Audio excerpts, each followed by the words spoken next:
اليوم راح نشرح طريقة تفعيل الهيس كود على كرت الباص للجنسيات غير التركية، للجنسيات الأجنبية من بينها السوريين. طبعا بعد ما نفوت على الرابط اللي راح نتركه أسفل الفيديو بيطلع لنا خيار بهالشكل اللي موجود بالصفحة، فبيطلع إذا بننتبه في الدائرة الأولى مكتوب تي جي فطنداش، والثانية ديجار، نحط إشارة على الثانية ديجار. فالباسبورت نو فنحط تي جي الكوملك اللي موجود، هي اللي موجود في الكوملك التي جي. بعدين بنحط رقم الكرت الباص، طبعا هو بدايته 04 والأرقام اللي بعده طبعا بنحطها حسب مو موجود، الأرقام بنحطها أرقام والأحرف كبيرة بنحطها كبيرة. بعدين بننتقل على الهيس كود.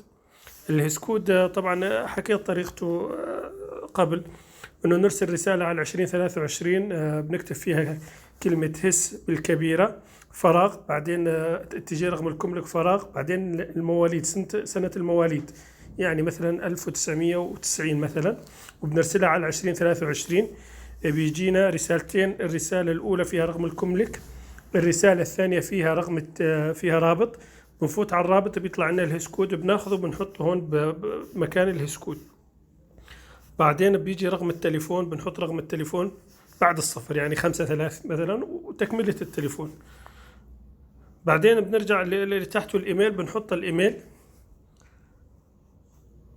بعدين بنكبس هذا المربع الصغير ونعطي كلمة نيكست.